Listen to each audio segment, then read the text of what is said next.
ప్రభు యొక్క కృప కనికరములు సమాధానములు మనందరికీ తోడైండి నడిపించును గాక ఆమేన్. చూడండి నాన్న, మనం గత రాత్రి పరిశుద్ధమైన సంఘము కుటుంబ వ్యవస్థను గురించి పరిశుద్ధాత్ముడు మనతో మాట్లాడుతూ వచ్చాడు. ఈరోజు కూడా దాన్ని కొంచెం కంటిన్యూ చేయాలనే ఆలోచన వచ్చింది. ప్రభు నడిపిస్తూ ఉన్నాడు. చూడండి, మనం మూలవాక్యంలో నుంచి ఎఫెసీ పత్రిక 5వ అధ్యాయము 21వ వచనాన్ని చదువుకుంటూ మనం ముందుకు వెళ్దాం. చదువుకుందాం నాన్న. ఎఫెసీ పత్రిక కొంచెం వాటర్ అయినా. ఎఫెసీ పత్రిక 5వ అధ్యాయము 21వ వచనాన్ని మనందరం కూడా చదువుకుందాం. చదువునానా? క్రీస్తునందలి భయముతో ఒకరినొకడు లోబడి ఉండుడి. ఒకరికొకడు లోబడి ఉండుడి.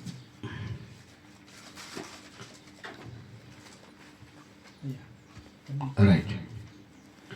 ఇక్కడ చూడండి, 20వ వచనాన్ని కూడా మనం చదువుకోవచ్చు.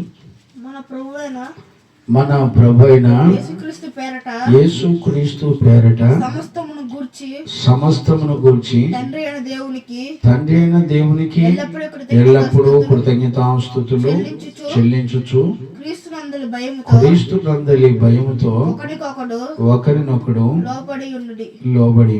చూడండి, మనం గమనించవలసినటువంటి ఒక ప్రాముఖ్యమైనటువంటి విషయాలు ఉన్నాయి. ఆలోచన విధానం కూడా మారాలి. దేవుడు ఒక విషయాన్ని మాట్లాడుతున్నప్పుడు ఆయనకు మహిమ తీసుకొని రావటానికే ప్రతి కార్యాలు దేవుడు చేస్తాడు. చూడండి, ఆయన నామాన్ని ఉచ్చరించేటప్పుడు, ఆయన గురించి మాట్లాడేటప్పుడు, ఆయన గురించి మనం తలంచేటప్పుడు, పాడేటప్పుడు, స్తుతించేటప్పుడు ఆయన యేసుక్రీస్తు పేరట సమస్తమును గూర్చి తండ్రి అయిన దేవునికి ఎల్లప్పుడూ కృతజ్ఞతాస్తుతులు చెల్లించొచ్చు. చూడండి, ఇదట ఎల్లప్పుడూ జరగాలట. యేసుక్రీస్తు నామంలో తండ్రి అయిన దేవునికి కృతజ్ఞతాస్తుతులు చెల్లించాలట. ఇది ఫరెవర్, ఎప్పటికీ జరుగుతూనే ఉండాలట. ఇప్పుడు చూడండి, సరిచేయబడ్డం కానివ్వండి, సత్యాన్ని తెలుసుకోవటం కానివ్వండి, దేవుని సంగతులు గ్రహించుకోవడానికి కానివ్వండి, ఇవన్నీ ఎందుకంటే మనల్ని బట్టి దేవునికి మహిమ కలగాలి. Praise the lord. ఒక పక్క దేవునికి మహిమ కలిగినప్పుడు మన విరోధులందరికీ అపజయం కలుగుతుంది. గమనించారా? మహిమ ఘనత మన ద్వారా దేవునికి చెందుతున్నప్పుడు మన విరోధి యొక్క ఆలోచనలన్నీ కూడా లయమైపోతాయి. ఇప్పుడు చూడండి, ఇప్పుడు వినబోయే విషయాలన్నిటిలో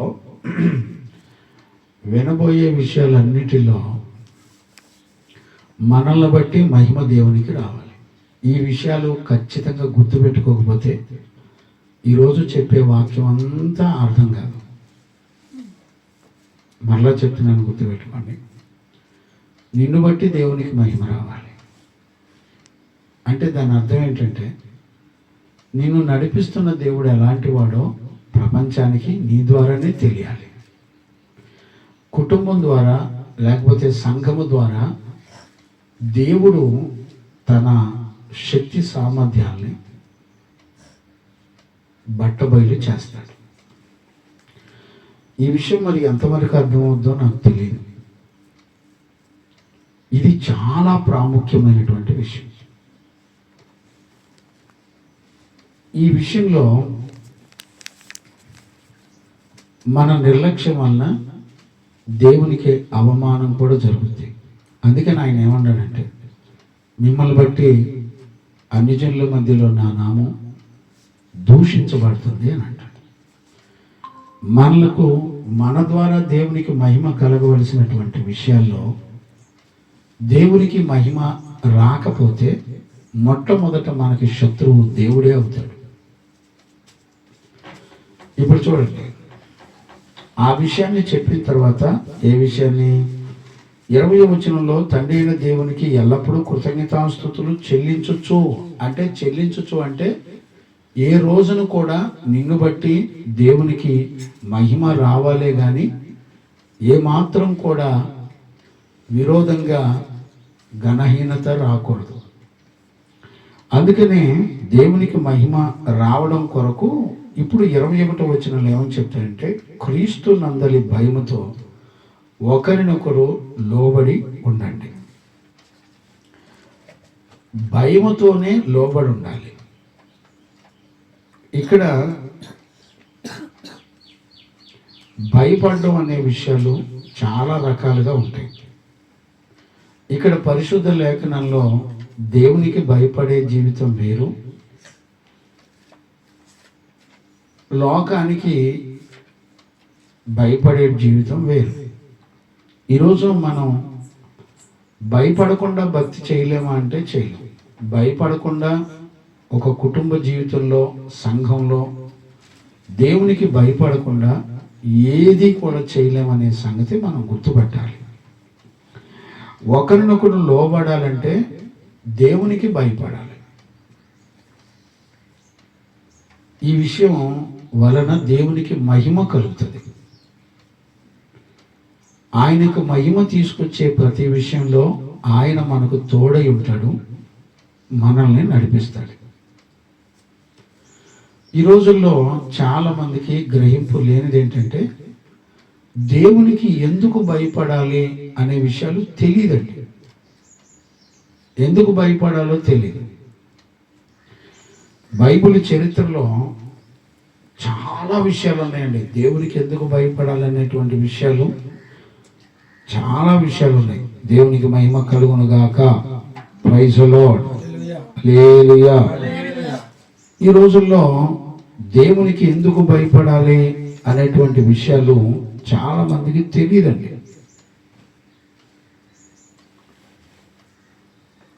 ఇప్పుడు ఒక భార్య తన భర్తను చూసి ఎందుకు భయపడాలి చెప్పండి? ఎందుకు భయపడాలి చెప్పండి? ఏనా కొడతాడనా, తిడతాడనా? ఎందుకు భయపడాలి? ఏనా ఎప్పుడన్నా ఒకసారి ఆలోచించారా మీలో? చూడండి, ఒక మాట నేను జ్ఞాపకం చేస్తాను. రోమాపత్రికలో 13వ అధ్యాయము 5వ వచనాన్ని చదువుకుందాం. కాబట్టి ఆగ్రహ భయమును బట్టి మాత్రము కాక మనస్సాక్షిని బట్టి లోబడి ఉండుట ఆవశ్యకము. ఇప్పుడు చూడండి, ఆగ్రహమును బట్టి చూడండి, ఆగ్రహమును బట్టి భయపడడం కాకుండా మనస్సాక్షిని బట్టి లోబడి ఉండుట అవశ్యం. కాబట్టి అని రాశాడు కదా. కాబట్టి అంటే పైన చాలా విషయాలు ఉన్నాయి. మీరు గనుక చదవగలిగితే చాలా విషయాలు ఉంటాయి. ఇప్పుడు అక్కడ మొదటి నుంచి చదివితే ప్రతివాడు పైన అధికారికి లోబడి ఉండండి. ఇప్పుడు చూడండి, ఏలయనగా దేవుని వలన కలిగినది తప్ప మరి ఏ అధికారం లేదు. చూసారా, ఉన్న అధికారం అంతా దేవుని బట్టి నియమించబడి ఉంది. అంటే ఈ విషయాలన్నీ కూడా భూమండలం మీద జరుగుతున్నటువంటి విషయాలన్నిటి విషయంలో మనం ఎలా లోబడాలో అక్కడ అవన్నీ కూడా చెప్పడం జరుగుతుంది. అధికారులు దేవుని పరిచారకులు. వారు భయపడక ఉండి కోరితివా, వారికి భయపడకుండా ఉండకోరితివా, మేలు చేయము, ఇప్పుడు వారి చేత మెప్పు పొందుదువు, వారి చేత మెప్పు పొందుదువు, నీవు చెడ్డది చేసిన ఎడల భయపడము. వారు ఊరకయే ఖడ్గము ధరింపరు. చూసారా, పోలీసు వాళ్ళు ఊరకనే గన్నులు పట్టుకొని తిరుగుతారా? అర్థమైందా? నువ్వు చెడ్డది చేస్తే లోకంలో కూడా నిన్ను శిక్షించడానికి శిక్షించే వాళ్ళు ఒక బ్యాచ్ ఉన్నారని చెప్తున్నాడు దేవుడే. కీడు చేయువాడి మీద ఆగ్రహం చూపుటకై, కీడు చేయువాడి మీద ఆగ్రహం చూపుటకై ప్రతీకారం చేయు దేవుని పరిచారకులు. అదిగో ప్రతీకారం చేసే దేవుని పరిచారకులు. ఇప్పుడు పోలీసు వాళ్ళు మనల్ని పట్టుకొని శిక్షిస్తున్నారుగా, అది కూడా ఎవరు నియమించారంట? దేవుడే నియమించాడు. నువ్వు మేలు చేస్తే నీకు మేలు చేస్తారు, నువ్వు చెడ్డది చేస్తే ఈ లోకాధికారులు దేవుని చేత నియమించబడిన వాళ్ళు అంటే వీళ్ళందరూ కూడా వీళ్ళు కూడా శిక్షకులు. వీళ్ళు శిక్షిస్తారు, దండిస్తారు. చూసారా? అంటే ఒక విషయాన్ని దేవుడు చెప్పేటప్పుడు నువ్వెందుకు భయపడాలి అనే విషయాన్ని గురించి మాట్లాడుతున్నప్పుడు ఆగ్రహానికి చదువునానమాట. కాబట్టి ఆగ్రహ భయమును బట్టి మాత్రమే కాకుండా మనస్సాక్షిని బట్టి లోబడి ఉండుట. ఇప్పుడు చూడండి, మనస్సాక్షిని బట్టి భయపడాలి, మనస్సాక్షిని బట్టి భయపడి లోబడాలి. అంటే మన అంతరంగంలో మనస్సాక్షిని నిర్మించింది ఎవరు? దేవుడు. ఇప్పుడు భయం ఎక్కడ ఉండాలంటే మనస్సాక్షిలో భయం ఉండాలి. మనస్సాక్షిలో భయపడితేనంట ఎదుటి వ్యక్తికి లోబడతామని చెప్తున్నాడు. నా మాట అర్థమైందా లేదా? మనస్సాక్షికి ఏం తెలియాలంటే దేవుని చట్టం తెలియాలి. ఇప్పుడు చూడండి, మనస్సాక్షి ఎవడికైనా కనపడిద్దా? ఒకళ్ళొకడు కనపడిద్దా? కనపడదు. మనస్సాక్షిని చూసేది ఎవరు? దేవుడు చూస్తాడు. పైకి భయపడడం అంటే ఏంటి? మనుషులను చూసినప్పుడు, పరిస్థితులను చూసినప్పుడు మనం పైకి భయపడతా ఉంటాం. అవునా కాదా? దేవునికి మహిమ కలుగును గాక. Praise the lord. మనుషులకి భయపడతా ఉంటాం. ఇప్పుడు దేవుడు ఏమంటాడంటే పైకి భయపడటం కాదు, నీ మనస్సాక్షికి భయపడాలి. నీ మనస్సాక్షిలో ఎందుకు భయపడాలంటే ప్రతి మనస్సాక్షిని ఎరుగుంది ఎవరంటే దేవాది దేవుడు. Praise the lord. అంటే మనస్సాక్షిని క్రియేట్ చేసింది ఎవరు? దేవుడే. ఇప్పుడు ఒక భార్య ఒక భర్తను చూసి సంఘం అని దేవుడు మాట్లాడుతూ వాళ్ళకి సంఘం కానీ కుటుంబం కానీ తయారవ్వాలంటే, నడిపించబడాలంటే మొట్టమొదట వాళ్ళకి దేవుని భయము మనస్సాక్షిలో ఉండాలంట. మనస్సాక్షిలో ఉండటం అంటే అర్థం ఏంటంటే మనుషులకు కనపడడానికి భయపడొద్దు, అంటే వేషధారణ వద్దు. మనుషులకు భయపడే, మనుషుల కళ్ళ ముందల భయం నటించడం కాదు, కానీ నీ మనస్సాక్షిని సృష్టించిన దేవుని ఎదుట నీ మనస్సాక్షిలో భయపడితే తప్ప నువ్వు ఎదుటి వాళ్ళకి లోబడలేవు. అది చట్టం. అంటే భయం ఎక్కడ చూపించాలంటే దేవునికి చూపించాలి. మన మనస్సాక్షిలో దేవుడు చూస్తున్నాడు, నన్ను దేవుడు లెక్కగడతాడు అనే భయం చేత ప్రారంభం అవుద్ది ఒకరినొకరికి లోబట్టి. ఇప్పుడు చెప్పండి, భర్త భార్యకు లోబడాలంటే ఫస్ట్ అతని మనస్సాక్షిలో ఎవరంటే భయం ఉండాలా? దేవుడు అంటే భయం ఉండాలి. ఎందుకని? మనస్సాక్షిని, మనసును సృష్టించింది దేవుడే. అందుకనే 139వ కీర్తనలో ఏమంటాడు? చదవండి. ఎక్కడది? 3 నుంచి 4 నుంచా 5 నుంచో చదవండి. 139వ కీర్తన 5 నుంచి చదువునా? లేకపోతే వెనుకకు ముందును నీవు నన్ను ఆవరించి ఉన్నావు, వెనకను ముందును నీవు నన్ను ఆవరించి ఉన్నావు, నీ చేయి నా మీద ఉంచి ఉన్నావు, ఇట్టి తెలివి మించినది, అది అగోచరము, అది నాకు అందదు. ఒకటి నుంచి చదువుతావా? నేను కూర్చుండుట లేచుట ఎక్కడి నుంచి? 1 నుంచా? చదువు. 1 నుంచి చదువు. యెహోవా పరిశోధించి తెలుసుకుని ఉన్నా. ఇప్పుడు చూడండి, దేవుడు అంట ఒక మనిషిని పరిశోధించి తెలుసుకుంటాడంట. పరిశోధించాలంటే ఏం కావాలి? పరీక్ష జరగాలి. పరిశోధన అంటే ఏంటి? అన్నిటినీ సిద్ధపరిచిన దాన్ని జరిగించేది పరిశోధన. ఇప్పుడు పరిశోధించడానికి నీకేమేంలో అన్నీ సిద్ధపరచాలి. కలుపు మొక్క ఉండాలి, వరి మొక్క ఉండాలి. ఆ రెండిట్లో తేడా ఏదో నువ్వు గుర్తుపట్టాలి. అంటే సిద్ధపరిచిన వాటి ద్వారానే పరిశోధన జరుగుతుంది.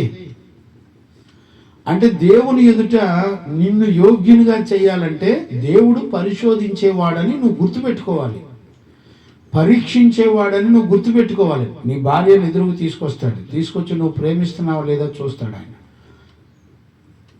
ఇప్పుడు ఆదాము ఎదురుగా పండు తీసుకొచ్చి ఎదురుగా పెట్టింది అవ్వమ్మ చేతిలో. ఏం చేశాడు ఆదాము?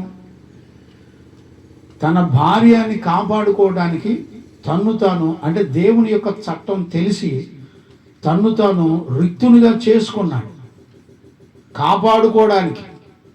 అర్థమవుతుందా నాన్న? ఈరోజు ఇక్కడ మనం చదువుకుంటున్నప్పుడు మనం కనుక ఆలోచిస్తే దేనికి భయపడాలి, ఎందుకు భయపడాలి అనేది చాలా ప్రాముఖ్యమైనది. ఇప్పుడు ఆయన ఎందుకు భయపడాలని చెప్తున్నాడంటే ఆ భయపడడానికి నీ మనస్సాక్షి పనిచేయాలి. మనస్సాక్షిలో దేవునికి ఇంకా భయపడడం నేర్చుకోవాలి. అంటే దాని అర్థం ఏంటి? నీ మనస్సాక్షికి ఏం తెలిసి ఉండాలంటే దేవుని యొక్క సంగతులు తెలిసి ఉండాలి. ఇప్పుడు స్కూల్లో లెక్కల మాస్టర్ అంటే భయపడతా ఉంటాడు పిల్లవాడు అనుకో. ఎందుకు భయపడతాడు? కారణం ఏంటంటే లెక్కల మాస్టర్ కరెక్ట్గా చూస్తాడు, కొడతాడు, నేర్పుతాడు. అంటే వీడికి మనసులో ఏముంటుంది? నేను తప్పు చేశాను కాబట్టి ఖచ్చితంగా మాస్టర్ కొడతాడనే భయం ఉంటుంది. అప్పుడు భయపడేవాడు ఏం చేస్తాడంటే తన్ను తాను సిద్ధపరుచుకుంటాడు, యోగ్యునిగాను అర్హుడుగాను సిద్ధపరచుకుంటాడు. భయపడడం అనేది దేవుని యొక్క చట్టాన్ని, లేకపోతే ఆయన చెప్పిన పని చేయడానికి మనలను సిద్ధపరుస్తుంది. ప్రైజ్ ది లార్డ్, హల్లెలూయా. గుర్తుపట్టారా నాన్న? ఈ రోజున ఈ విషయం కనుక మనకు అర్థమైతే దేవుని వాక్య ప్రకారంగా మనల్ని సిద్ధపరిచేది మనస్సాక్షిలో నేను దేవునికి భయపడే జీవితం ఉంటేనే నేను దేవుని వాక్యం చెప్పినట్టుగా నా పొరుగు వాళ్ళకి నేను లోబడగలను అనే మనసు రావాలి. ఇప్పుడు వచ్చిందండి. అందుకని దేవుడు ఏమంటున్నాడు? చదువు నాన్న 1 నుంచి. నీవు నన్ను పరిశోధించి తెలుసుకుని ఉన్నావు. నేను కూర్చుండుట, నేను లేచుట నీకు తెలియను. నాకు తలంపు పుట్టక మునిపే నీవు నా మనసు గ్రహించుచున్నావు. నా నడతను, నా పడకను నీవు పరిశీలన చేసి ఉన్నావు. నా చర్యలన్నిటిని నువ్వు బాగుగా యెహోవా నాయనా మాట నా నాలుకకు రాక మునిపే అది నీకు పూర్తిగా తెలిసి ఉన్నది. వెనకను ముందును నీవు నన్ను ఆవరించి ఉన్నావు. చూసారా? నీ చేయి నా మీద ఉంచి ఉన్నావు. ఇప్పుడు చెప్పండి, నేను కూర్చుండుట, నేను లేచుట నీకు తెలియను. నాకు తలంపు పుట్టక మునిపే నా మనసు అన్నా, మనస్సాక్షి అన్నా, అంతరంగం అన్నా అన్నిటికీ ఒకటే అర్థం. మీకు యూట్యూబ్లో మంచి మనస్సాక్షి గురించి దగ్గర 9-10 గంటల మెసేజ్ ఇచ్చాను, చూడండి, వినండి అవన్నీ. ఇప్పుడు భయపడడం అనేది నీకు ఎక్కడ ఉండాలంటే, ఎక్కడ ప్రారంభించబడాలంటే నీ మనస్సాక్షిలోనే నువ్వు భయపడాలి. అప్పటి వరకు నీ పొరుగువాన్ని ప్రేమించేదంతా కూడా నటనే. నీ పొరుగువానికి లోబడి విధేయతగా అప్పగించుకునేదంతా కూడా నటనే, వేషధారణ కనబడుతుంది. అందుకనే రోమా సంఘానికి రాస్తూ, కాబట్టి ఆగ్రహ భయమును బట్టి మాత్రమే కాక మనస్సాక్షిని బట్టి లోబడుట ఆవశ్యకమని మీరు గుర్తుపట్టండి. ఎలా లోబడాలంట? మనస్సాక్షిని బట్టి లోబడాలి. దేవునికి మహిమ కలుగునుగాక. Praise the lord. Hallelujah. Hallelujah. Philippi పత్రికలో కూడా ఏమని రాస్తారంటే 2వ అధ్యాయం 3వ వచనంలో చదువు నాన్న. వినయ మనస్కు గలవాడై ఒక్కరినొక్కడికి లోబడి ఉండు అని ఉంటుంది. అదేనా? 2, 3 చదవండి. 2వ అధ్యాయం ఫిలిప్పి పత్రిక 3వ వచనం. కక్ష చేతనైనను ఇప్పుడు చూడండి, కక్ష చేతనైనను వృధాతిశయము చేతను ఏమీయు చేయక వినయమైన మనస్సు కలిగిన వాడై ఒకనికొకడు తనకంటే యోగ్యుడని ఎంచుకొనుడి. ఒకనికొకడు యోగ్యుడని ఎంచుచు మీలో ప్రతి వాడును తన సొంత కార్యములను మాత్రమే గాక. చాలే. ఇప్పుడు మీకు అర్థమైందండి.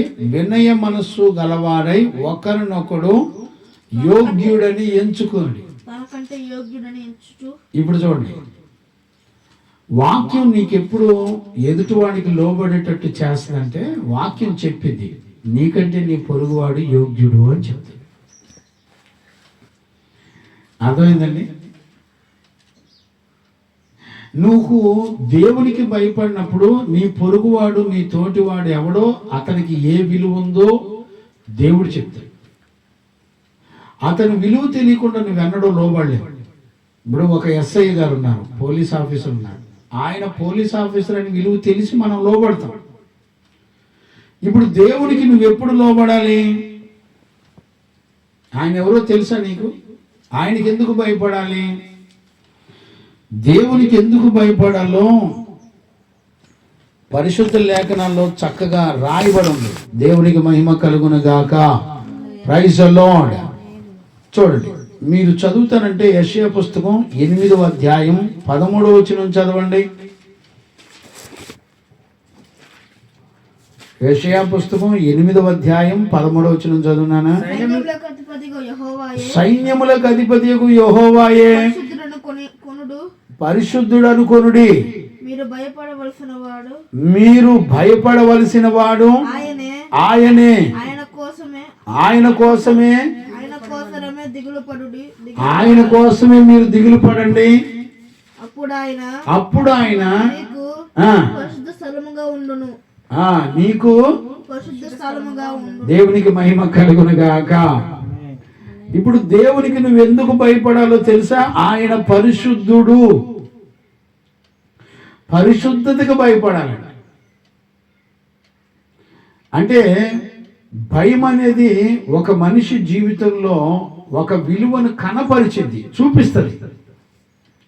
ఇప్పుడు దేవుణ్ణి ఏమని చూపిస్తుంది? భయము. ఆయన పరిశుద్ధుడు, ఆయనకు భయపడని అంటుంది. ఇప్పుడు ఒక విలువను చూపించి ఆ విలువ యొక్క ఫలాలను చూపించి నువ్వు భయపడేటట్టు చేయగలిగిందే భయము. అది ఎక్కడ ఉండాలంట? మనుషులందరికీ కనపడేదిగా ఉండకూడదు. మనస్సాక్షిలో నువ్వు దేవునికి భయపడాలి. మనస్సాక్షిలో నువ్వు దేవునికి భయపడడం అంటే ఎక్కడ? ఆయనంట పరిశుద్ధుడు అని నీకు చూపిస్తుంది అంట. దేవుడు పరిశుద్ధుడు, పాపం లేనివాడు, నీతిమంతుడని నీకు చూపించినప్పుడంట ఆయనకి మనం భయపడితే ఆయన పరిశుద్ధత, ఆయన సన్నిధి మనకు తోడుంటుందంట. దేవునికి మహిమ కలుగును గాక. Praise the lord. ఈ రోజున అందరూ మనుషుల యొక్క విలువలను బట్టి బహిరంగంగా భయపడుతున్నారు తప్ప అంతరంగంలో భయపడతారు. అంతరంగంలో భయపడే మనస్సాక్షి దేనికి భయపడాలంటే పరిశుద్ధతకు భయపడాలంట. పరిశుద్ధత ఎప్పుడు కూడా ప్రతి పాపాన్ని పట్టుకుంటది. దాన్ని శిక్షించే అధికారం మొత్తం పరిశుద్ధతకు ఉంటుంది. Praise the lord. ఇప్పుడు చూడండి, మన శరీరాన్ని కానివ్వండి, ఆత్మను కానివ్వండి, రెండింటినీ నరకంలో వేయగలిగిన శక్తి ఎవరికి ఉందంట? ఇప్పుడు ఆ మాట ఎక్కడుంది? మత్తయి సువార్త 10వ అధ్యాయం, మత్తయి సువార్త 10వ అధ్యాయం 26 నుంచి చదవన్నానా? అయిలారా జాగ్రత్తగా వినండి, ఇది చిన్న విషయాలు కాదు. చదువునా? కాబట్టి మీరు వారికి భయపడకుడి. కాబట్టి మీరు వాళ్లకు భయపడకుడి, మరుగైనది ఏది బయలుపరచకపోదు, మరుగైనది ఏది బయలుపరచబడకపోదు, రహస్యమైనది ఏది తెలియబడకపోదు, రహస్యమైనది ఏది కూడా తెలియబడకపోదు. చీకటిలో నేను మీతో చెప్పునది మీరు వెలుగులో చెప్పండి, చెవులో మీకు చెప్పింది మేడల మీద మీరు ప్రకటించండి. మరియు ఆత్మను చంపనేరక దేహమునే చంపువానికి భయపడకుడి గాని ఆత్మను దేహమును కూడా నరకములో నశింపజేయువానికి మిక్కిలి భయపడుడి. ఇప్పుడు చూడండి జాగ్రత్తగా అర్థం. రహస్యమైనది ఏది కూడా దాచబడదు, మొత్తం బట్ట బయలవుతుంది. చూడండి, ఒక పరిశుద్ధునికి ఏ బలం ఉంటుందంటే ఆ పరిశుద్ధుని ఎదుట మనం ఎన్ని దాచినా దాచబడవు. అవన్నీ ఒక రోజున పరిశుద్ధత పట్టుకుంటది. ఇప్పుడు చూడండి, పరిశుద్ధతకి భయపడండి. ఎందుకనంటే ఒక శరీరంలో కానీ శరీరాన్ని కానీ ఆత్మను కానీ రెండింటినీ నరకంలో వేయగలిగిన శక్తి దేనికి ఉంటుందంటే, తీర్పు తీర్చగలిగినటువంటి శిక్షించగలిగినటువంటి శక్తి ఎవరికి ఉంటుందంటే పరిశుద్ధుడైన దేవునికి ఉంటుంది. Praise the lord. హల్లెలూయా. దేవునికి మహిమ కలుగును గాక. ఇప్పుడు చెప్పండి, ఇప్పుడు ఈ విలువ నీకు తెలియచేసినప్పుడు నీ మనస్సాక్షిలో నువ్వు భయపడితే అప్పుడట నీ పొరుగువాడికి నువ్వు విధేయత చూపిస్తావు, లోబడగలుగుతావు. ఇప్పుడు చూడండి, ఒక భార్య భర్తకి లోబడాలంటే ఆమెకి తన మనస్సాక్షిలో దేవుని గురించి భయపడాలి. అంటే పరిశుద్ధతను చూసి భయపడాలి, పరిశుద్ధులకు భయపడాలి. గమనించారండి? దేవునికి మహిమ కలుగును గాక. Praise the lord. యెహోవాకు భయపడాలి, ఆయన సేవకునికి కూడా భయపడాలని రాసి ఉంది. చదవండి మీరు కావాలంటే, అక్కడే యెషయా పుస్తకం 50వ అధ్యాయము 10వ వచనం చదవండి నాన్న. యెషయా పుస్తకం 50వ అధ్యాయం 10వ వచనం. యెహోవాకు భయపడి ఆయన సేవకుని మాట వినువాడెవడు? ఇప్పుడు చూడండి, ఆయన యెహోవాకు భయపడేవాడు ఆయన తన సేవకునికి భయపడతాడంట. చూసారా? నువ్వు దేవునికి భయపడకుండా నీ సేవకుని కూడా నువ్వు నమ్మవు, మోసం చేస్తావు. పురందరే, అర్థమైందా? ఫిలిప్పయ్య అంటే ఇక్కడ నీ మనస్సాక్షులు అంటే ప్రజలందరికీ కనపడే మనస్సాక్షి కాదు, కానీ దేవునికి మాత్రమే కనబడే మనస్సాక్షిలో దేవునికి భయపడితే అప్పుడు నీ సేవకుని కూడా నువ్వు భయపడతావు. అంటే చూడు, ఎప్పుడైతే ఒక విధేయత, ఒక మనిషి లోబడాలంటే, ఒక మనిషిని ఎదుటి మనిషికి విలువైన వాడు అని గుర్తుపట్టాలంటే, నాకంటే నా పొరుగువాడు యోగ్యుడు అని గుర్తుపట్టాలంటే, గుర్తుపట్టి లోబడాలంటే ఒకటే సిస్టమ్ అండి, భయపడాలి. మనస్సాక్షిలో దేవుని ఎదుట భయపడాలి. ఆ జీవితం లేకుండా నువ్వెన్నడూ నీ భార్యని ప్రేమించలేవు, నీ భార్య ఎన్నడూ కూడా నీకు విధేయత చూపించలేదు. ఇద్దరూ కూడా ఒకరినొకరు ప్రేమించి విధేయత చూపించే జీవితం రావాలంటే నీ మనస్సాక్షిలో దేవునికి ఖచ్చితంగా నువ్వు భయపడాలి. ఇప్పుడు నేను అడుగుతున్నాను, ఒక భార్యకి భర్త ఎందుకు లోబడతలేదు? ఒక భర్తకి భార్య ఎందుకు లోబడతలేదు? ఆలోచించండి. భర్త భార్యకి ఎందుకు లోబడతలా? ఒకరినొకరు లోబడతలేదు. కారణం ఏంటో తెలిసిన? వాళ్ళ మనస్సాక్షిలో దేవుడంటే భయం లేదు. చాలామంది ఈ రోజుల్లో ఎవరు చెప్పినా నోరు తెరిస్తే భార్య భర్తలు ఏమంటారు తెలిసిన? అయ్యా నా భార్య మాట ఏందయ్యా అంటాడు భర్త. భార్య ఏమంటారు తెలిసిన? అయ్యా నా భర్త మాట ఏనడయ్యా అంటారు. చూసారే? వీళ్ళు ఎందుకు ఒకరినొకరికి విధేయత చూపించుకొని లోబడి ఒకరినొకరు ఏక మనసు కలిగి ఎందుకని నడవరు అంటే వాళ్ళకి మనస్సాక్షిలో దేవుని భయము లేదు. ఇప్పుడు చూడండి, కుటుంబంలో భార్య భర్తలో వారి విలువలు గుర్తుపట్టాలంటే దేవునికి భయపడాలి. ఇప్పుడు ఏ కుటుంబం అయితే వాళ్ళ మనస్సాక్షిలో దేవునికి భయపడతారో అప్పుడు ఏం జరిగిందో తెలిసిన, అప్పుడు ఒకరికొకరు లోబడి అర్థం చేసుకొని ప్రేమించి సహించుకొని క్షమించి ఓర్చుకొని ఒకరినొకరు నాకంటే నా భార్య విలువైంది, ఇలా చూడమని దేవుడు చెప్పాడు అని లోబడతారు. అంటే ఎలా విలువైంది అంటే, ఒక భార్యకి దేవుడు ఆజ్ఞలు ఇచ్చాడు. ఆ ఆజ్ఞను అనుసరించటంలో నా భార్యకి నేను విలువివ్వాలి అని లోబడాలి. Praise the lord. మరలా చెప్తున్నాను, అర్థం చేసుకోండి. అక్రమం చేస్తే లోబడ్డం కాదు, మోసం చేస్తే లోబడ్డం కాదు. దేవుని ఆజ్ఞను అనుసరిస్తున్నప్పుడు ఆమెకు ఖచ్చితంగా లోబడాలి. ఒకరినొకరు దేవుని ఆజ్ఞకు లోబడి ప్రవర్తిస్తున్నప్పుడు వాళ్ళని నీకు యోగ్యుడిగా నువ్వు ఎంచుకోవాలి. నా భార్య దేవుని మాటకు లోబడే భార్య కనుక ఆమె మాట వినాలని, ఆమె మాటకు విధేయత చూపించాలని అప్పగించుకునే జీవితం ఖచ్చితంగా రావాలి. దాన్ని లోబడుట అంటే, ఒకరినొకరు లోబడుట అంటే ఇప్పుడు అర్థం ఏంటి? మన మనస్సాక్షిలో దేవునికి అసలు చోటు లేదు అని అర్థం. అంటే పైకి దేవుడు అంటున్నాం, పైకి మనుషులు అంటున్నాం, పైకి పాటలు పాడుతున్నాం, పైకి సంతోషపడుతున్నాం, పైకి ప్రార్థనకి వెళ్తున్నాం, పైకి కానుకలు ఇస్తున్నాం, దశంభాగాలు ఇస్తున్నాం, బల్లారాధనలో చేస్తున్నాం, అన్నీ చేస్తున్నాం. కానీ లోపల మనస్సాక్షిలో దేవుడు అంటే భయం లేదు. అందుకనే భార్యని ద్వేషిస్తున్నాం. ఆదాము ఎక్కడా కూడా తన అవ్వని ద్వేషించి తృణీకరించి విడిచిపెట్టినట్టు ఎక్కడా కూడా లేదు. అర్థమైందండి? తన్ను రక్షించుకోవడం ఘనంగా ఎంచుకున్నాడు ఆదాము. Praise the lord. హల్లెలూయా. గమనించారా? ఒక నీతిమంతుడు ఆజ్ఞను అనుసరించేవాడు ఎలా ఉంటాడంటే, మనస్సాక్షిలో దేవునికి భయపడేవాడు ఎప్పుడు కూడా మొట్టమొదట తన తోటి వాళ్ళని కాపాడుకోవడానికి దేవునికి లోబడతాడు. మరలా చెప్తున్నాను, అర్థం చేసుకోండి.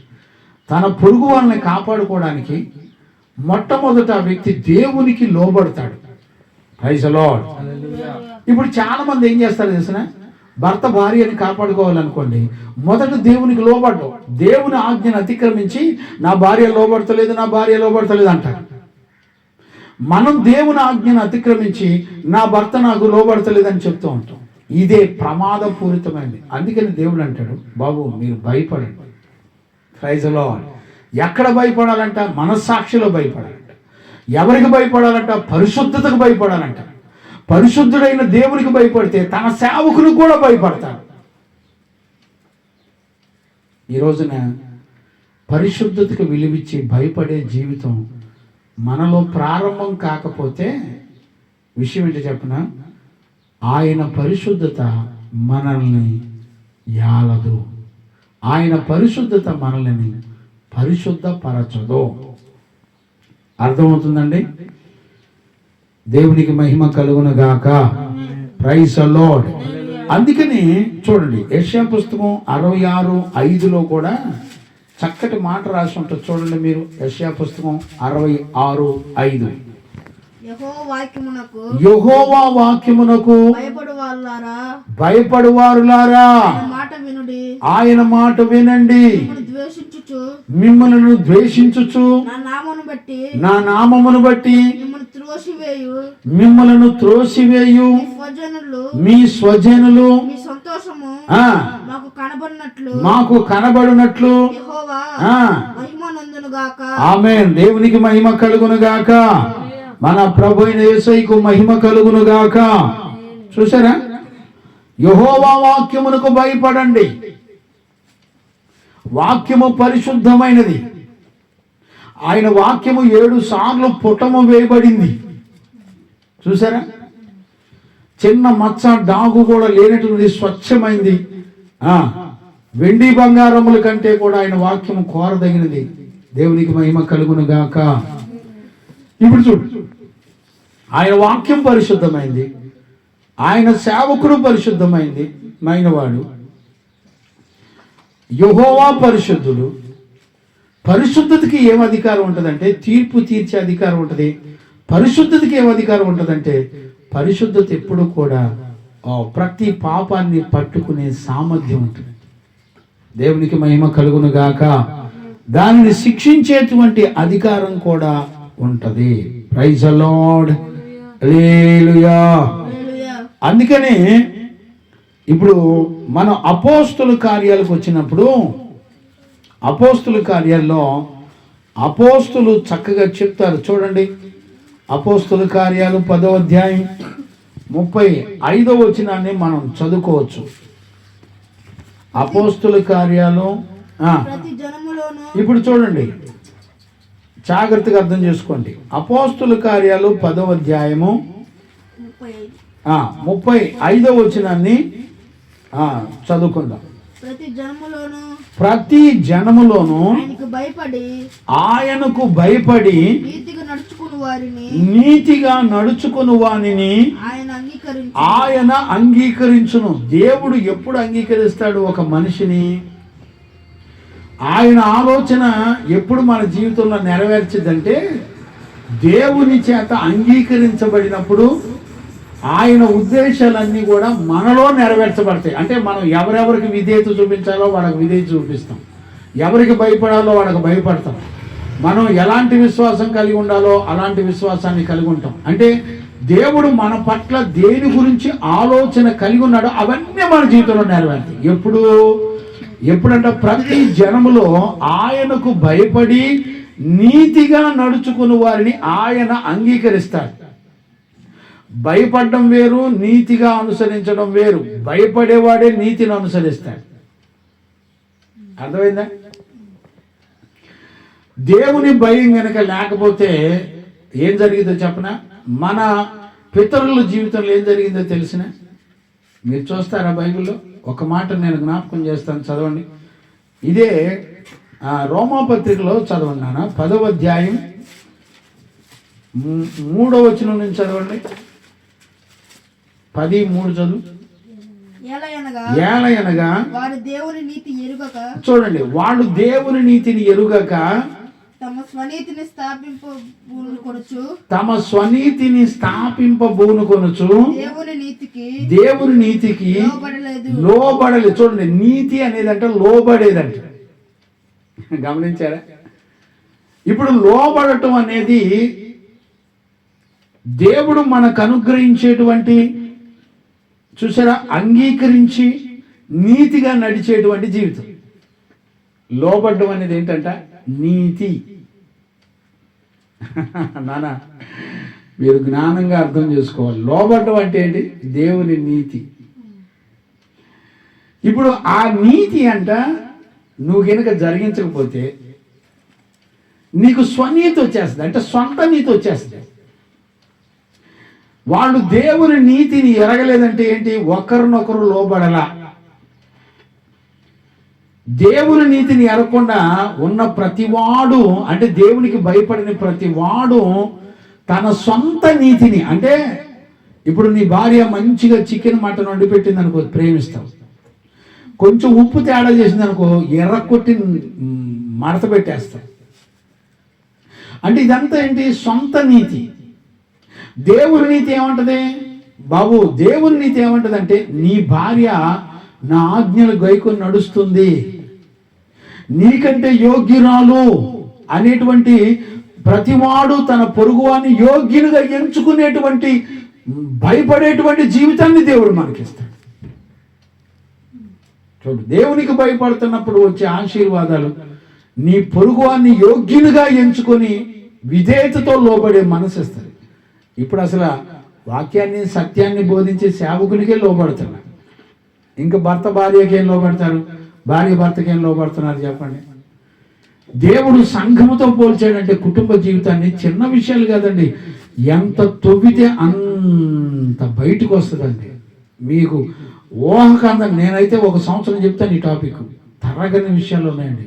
నా హృదయంలో రాత్రి దేవుడు పొర్లిచ్చాడు కొన్ని విషయాలు. నేను అన్నీ చెప్పలేకపోతున్నాను. ఎన్ని విషయాలంటే అసలు నా హృదయం అంతా నిండిపోయింది, పొర్లిపోతున్నాయి. ఏం చేయాలి అర్థం కాక పిచ్చెక్కి సార్లే అయ్యా ఇక ఎన్ని చెప్పాలి నేను, ఎన్ని తవ్వి చెప్తున్నావు, ఎన్ని చెప్పేది నేను, నా వల్ల కాదు ప్రభు అనుకున్నాను. నిజంగా అండి. దేవునికి మహిమ కలుగునుగాక. Praise the lord. ప్రతి జనములోనూ వాళ్ళకి భయపడినప్పుడట దేవుని నీతిని కూడా జరిగించినప్పుడు వాళ్ళు ఏమవుతారంటే దేవుని చేత అంగీకరించబడతారు. ప్రతి జనం అంటే అర్థం ఏంటి నానా? ప్రతి జనం అంటే మనం ఎలా అర్థం చేసుకోవాలి చెప్పండి? దేవునికి మహిమ కలుగునుగాక. చదవండి, చూడండి నాన్న. నేను ఒక మాట జ్ఞాపకం చేస్తాను, చదవండి నాన్న. ఇక్కడే 28వ వచనం కూడా చదువునానా. ఇదే 10వ అధ్యాయంలో అపోస్తుల కార్యాలు 10వ అధ్యాయం 28 కూడా చదువు.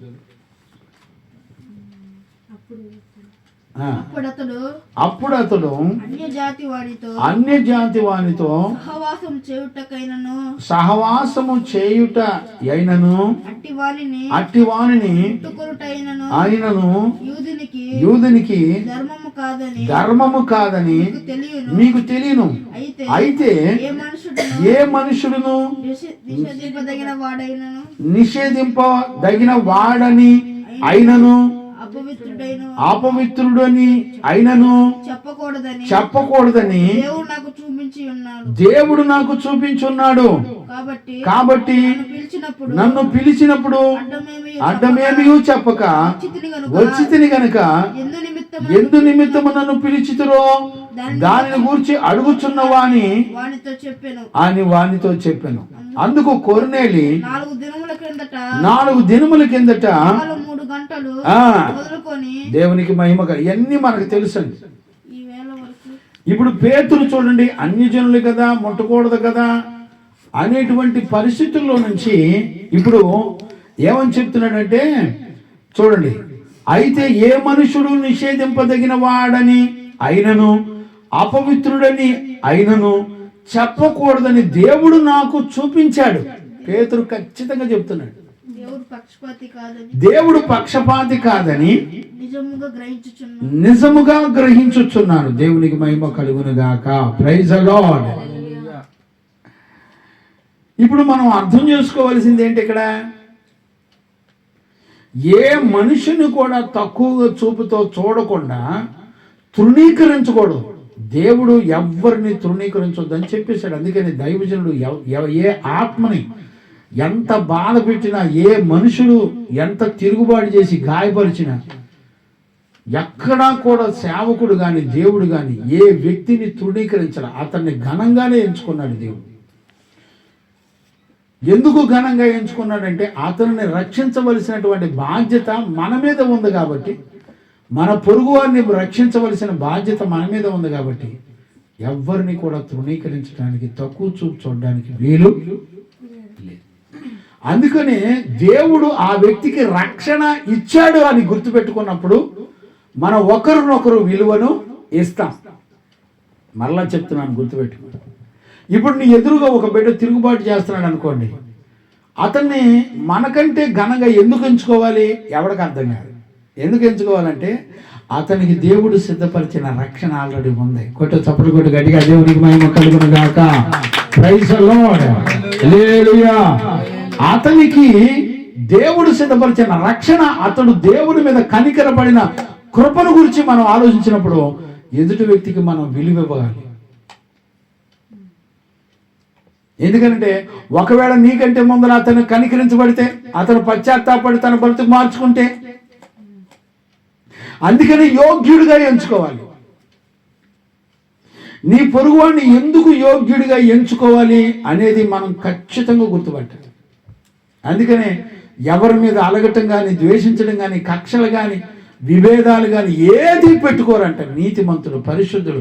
అంటే మనస్సాక్షిలో దేవునికి భయపడేవాడు దేని విషయంలో మనసులో పెట్టుకోనకుండా అతని ఎదుటి వాళ్ళు తప్పు చేసిన అతని మీద దేవుని కనికరం ఉందని, అతని కొరకు దేవుడు రక్షణ సిద్ధపరిచాడని మనం ఖచ్చితంగా అతనికి విధేయత చూపించి లోబడి ఆ దేవుడిచ్చిన రక్షణ ద్వారా అతన్ని కాపాడుకోవడానికి మనం విధేయత చూపించాలి, లోబడాలి.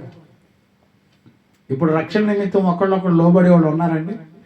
దేవుడు సిద్ధపరిచిన రక్షణ ఆ బిడ్డకు ఉంది అని విలువిచ్చేవాళ్ళు ఉన్నారా?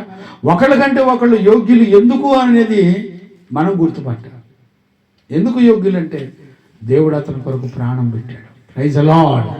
దేవుడు అతని యోగ్యుడిగా అతని కొరకు రక్షణను సిద్ధపరిచాడు దేవుడు. పిల్లలారా, ఇట్లా తవ్వుకుంటూ వెళ్తుంటే ఊపిరాడని వాక్యాలండి. ఎన్ని విషయాలంటే ఈ రోజున గ్రహించేవాళ్ళు లేరండి. అందుకనే మనస్సాక్షిలో దేవునికి భయపడితే అతనికి దేవుడు ఎంత దుర్మార్గుడిగా మన కళ్ళ ముందర కనపడినా. ఇప్పుడు చూడండి, ఉరిశిక్ష వేయబడిన వాళ్ళు కూడా దేవుడు కనికరం దిగొచ్చినప్పుడు ఈ లోకంలో ఉరిశిక్షల నుంచి కూడా దేవుడు తప్పించి అతన్ని రక్షించెను. దేవునికి మహిమ కలుగునుగా. ఎంతో మంది ఉన్నారండి అతన్ని రక్షించినటువంటి రక్షకులు, ఎంతో మంది ఉన్నారు. దేవునికి మహిమ కలుగునుగాక. Praise the lord. ఈ రోజు గుర్తుపట్టగలిగిన వాళ్ళు ఉన్నారండి? ఆలోచించండి. ఒక వ్యక్తిని మనకంటే యోగ్యుడిగా ఎందుకు ఎంచుకోవాలంటే అతనికి దేవుడు సిద్ధపరిచిన రక్షణ ఉంది. అందుకని యోగ్యునిగా ఎంచుకోవాలంటే నువ్వు తగ్గించుకున్నప్పుడు ఎదుటివాడిని కాపాడడానికి యోగ్యునిగా ఎంచుకున్న నిన్ను దేవుడు అంగీకరిస్తాడు. దాన్నే దేవుని నీతి అంటారు. దేవుని నీతి అంటే ఏంటి? ఎదుటివాడికి దేవుడు అనుగ్రహించిన రక్షణకి విలువిచ్చి అతని ముందల అతని దౌర్బల్యాన్ని భరించుకొని మనలను మనం తగ్గించుకోవటం అనేది దేవుని యొక్క నీతి. అలా కాకుండా ఇప్పుడు చాలా మంది ఏమంటారంటే, నేను ఎదుటోడి కంటే నేను గొప్పోడిని కాదా, నేను అతని కంటే గొప్పోడిని కాదా. అందుకని దేవుడు అన్నాడు, తగ్గువాటి యందు మనసు ఉంచండి, హెచ్చువాటి యందు మనసు ఉంచొద్దు. రోమపత్రిక 12వ అధ్యాయంలో ఉంటుంది. తగ్గువాటి యందు మీరు మనసు నుంచి నడువుడి, హెచ్చువాటి యందు మీరు మనసు ఉంచొద్దు. నీకు ఘనతని తీసుకొచ్చేది ఎక్కడా కూడా ఎన్నిక చేసుకోవద్దు. మనందరం కూడా ప్రభువుని బట్టి మనం ఈ పరిచర్య చేస్తున్నాము. ప్రభువుని బట్టి మనం, అందుకనే అక్కడ చదువుకుంది. ఎక్కడ? ఎఫెసీ పత్రిక 5వ అధ్యాయం 20వ వచనంలో ప్రభువుని బట్టి, మళ్ళీ చదువునానమాట, 5వ అధ్యాయం 20వ వచనం చదువు. మన ప్రభు అయిన యేసుక్రీస్తు పేరట సమస్తమును గూర్చి దేవునికి ఎల్లప్పుడూ కృతజ్ఞతాస్తుతులు చెల్లించుచు క్రీస్తునందలి భయముతో ఒకరికొకడు లోబడి ఉండుడి. దేవునికి మహిమ కలుగునుగాక. గమనించారండి? అందుకనే మొట్టమొదట మన రిలేషన్, భార్యకు భర్త అయినా భర్తకు భార్య అయినా లేకపోతే సంఘం అయినా సరే పరిశుద్ధతకు భయపడాలి. ఎందుకంటే పరిశుద్ధతకు తీర్పు తీర్చే అధికారం ఉంది. మనలో పాపాన్ని పట్టుకునే బలం ఉంది. మనలను శిక్షించే అధికారం కూడా ఉంది. అందుకని దేవుడు ఈ లోకంలో ఎవడైనా తప్పు చేశాడా వానికి శిక్ష విధించేటువంటి పరిస్థితులు ఉన్నాయని మనం రోమపత్రికలో 13వ అధ్యాయంలో చదివిన విషయాలు అదే. ఇప్పుడు దేవుడు అంటాడు, నీ ఆత్మను నీ శరీరాన్ని కూడా రెండింటిని నరకంలో వేయగలిగిన దేవుడు అంటే ఎవరంటే పరిశుద్ధుడు. అందుకని నీ దేవుడు ఎవరో తెలుసుకొని భయపడాలి. అందుకని భయపడినప్పుడు భయము నుండి పాపం చేయడు. ఇప్పుడు దేవునికి భయపడి తన భార్యానికి విధేయత చూపించి లోబడేవాడు ఉన్నాడండి? దేవునికి భయపడి తన భర్త తన భార్యకు విధేయత చూపించి లోబడేవాడు ఉన్నారండి? ఈ రోజుల్లో అలా లోబడి అప్పగించుకునేవాడు లేరండి. బిడ్డలరా, ఎంత ప్రమాదం జరుగుతుందో చూడండి. దేవుడు అంటాడు, భయపడేదే నా సంఘం, భయపడేదే నా కుటుంబం. చూసారా? నిజంగండి, వివరించడానికి అన్నీ ఇన్ని లేవండి. దేవునికి మహిమ కలుగునుగాక. Praise the lord. హల్లెలూయా. చూడండి నాన్న, మనం ఎక్కడ చదివాం? ఇదే 28వ వచనంలో మనం ఇప్పుడు చదివాం కదా. పేతురు చెప్పినటువంటి విషయాన్ని మనం చదివాం కదా. ఇక్కడ చూడండి, మనం ద్వితీయోపదేశ కాండంలో కూడా చదవచ్చు. ద్వితీయోపదేశకాండం మన పితరులతో ఏం మాట్లాడాడో చూద్దాం. మొదటి అధ్యాయం 17వ వచనం చదవండి నాన్న. డిటర్మని ద్వితీయోపదేశకాండం మొదటి అధ్యాయం 17వ వచనం కూడా మనం చదవచ్చు.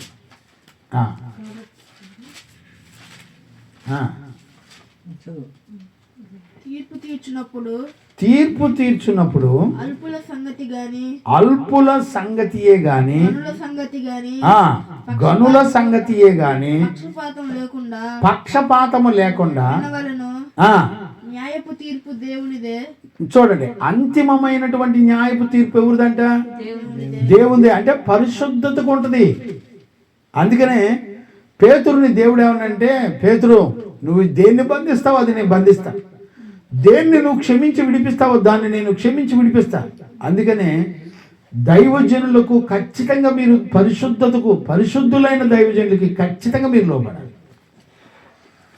వాళ్ళ గద్దింపుకు లోబడాలి. వాళ్ళు గనక విడిచిపెట్టేశారా, పరిశుద్ధులు దేహంలో ప్రతిష్ఠ కలిగి దేవునికి భయపడుతూ బ్రతికేటువంటి పరిశుద్ధులను నువ్వెన్నడూ తృణీకరించదు. అంతిమ తీర్పు ఎవరిది? పరిశుద్ధులదే. భూమండలం మీద బ్రతికుండగా పరిశుద్ధులు కనుక ఒక వ్యక్తిని తృణీకరించి పక్కన పెట్టాడా, అతన్ని దేవుడు కూడా కనికరించలేదు. అందుకని దేవుడు చెప్తున్నాడు, మీరు భయపడండి, పరిశుద్ధతను బట్టి భయపడండి. ఇవాళ సంఘాలకు దేన్ని బట్టి వెళుతున్నారో తెలిసిన? అద్భుతాలను బట్టి వెళుతున్నారు, లేకపోతే ఏవేవో మనుషులు శరీర సంబంధమైన అవసరాలు తీర్చుకోవడానికి వెళ్తున్నారు. అది కాదండి. దేవునికి భయపడే జీవితం ఎప్పుడు రావాలంటే పరిశుద్ధతను చూసి భయపడాలి. పరిశుద్ధులు పూరి గుడిసెలో ఉంటే పూరి గుడిసెలోకి వెళ్ళాలండి. ఈ రోజున పరిశుద్ధతను ఎక్కడ చూస్తున్నారు తెలిసిన? బిల్డింగుల్లో, కారుల్లో, విలువైన వస్తువుల్లో చూస్తున్నారండి. భక్తిని వాటిల్లో చూసి మోసపోతున్నారు. పిల్లరా, దేవునికి భయపడే జీవితం కనుక మనకు రాకపోతే మన జీవితంలో ఎన్నడూ కూడా, మీరు ఇంకా కావాలంటే చూడండి, మీకు కీర్తనలో కానీ మీకు చాలా విషయాలు మీకు చూపిస్తాను. చూడండి, కీర్తనలో చదవండి. 76వ కీర్తన 11వ వచనం చదవండి నాన్న. 76:11. మీ దేవుడైన యెహోవాకు మొక్కుకొని మీ మొక్కుబడులను చెల్లించండి. ఆయన వారందరూ భయంకరుడుగు ఆయనకు కానుకలు తెచ్చి అర్పింపవలెను. గమనించారా? దేవునికి మహిమ కలుగును గాక. అధికారుల యొక్క పొగరును ఆయన అణిచివేయువాడు. భూరాజులకు ఆయన భీకరుడు. దేవునికి మహిమ కలుగును గాక. Praise the lord. ఇప్పుడు నీ దేవుడైన యెహోవా భయంకరుడు అండి. ఎప్పుడు నువ్వు మొక్కుబడి చేసుకొని నీ ఇష్టం వచ్చినట్టు ఆలోచనలన్నీ మార్చుకుంటే తొక్క తోడు తీస్తాడు దేవుడు.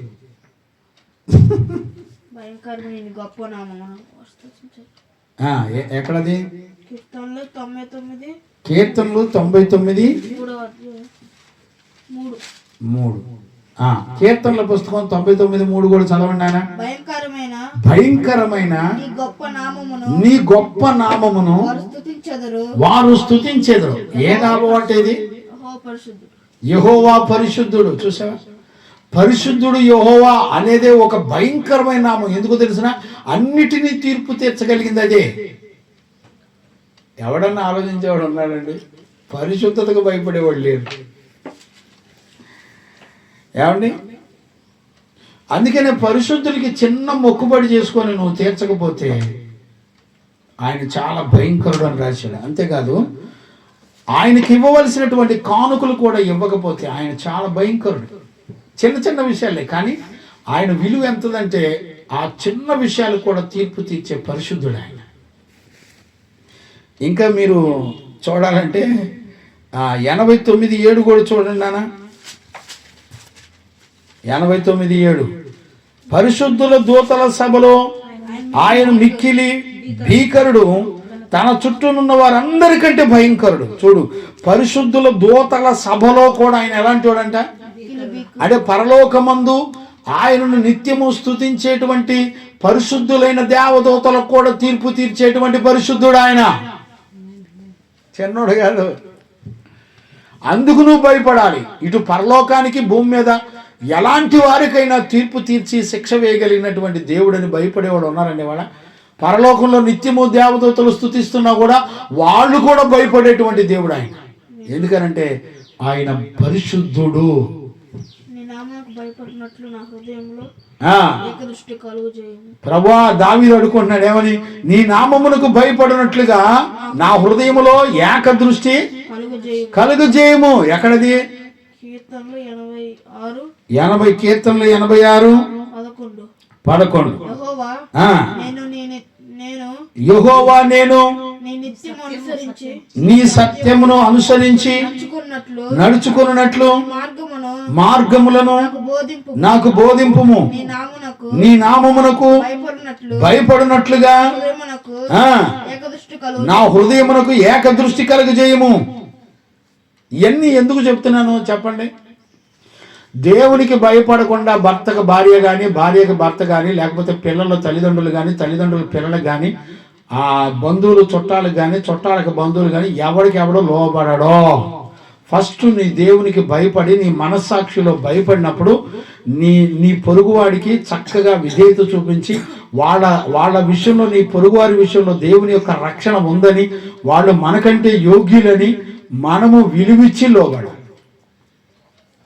అలాంటి దేవుని నీతిని మనం గుర్తుపట్టి నడిపించబడేవాళ్ళు ఉన్నారండి. ఇది దేవుని నీతి అని రాయబడి ఉంది. దేవునికి మహిమ కలుగును గాక. Praise the lord. ఆయన పరిశుద్ధుల సభలో, పరిశుద్ధ దూతల సభలో ఆయన ఎలాంటి వాడంట? మిక్కిలి భీకరుడు, భయంకరుడు అని రాయబడింది. చూడండి 47:2 ఏమని ఉంటుందంటే, యెహోవా మహోన్నతుడు, భయంకరుడు, ఆయన సర్వభూమికి మహారాజై ఉన్నాడు.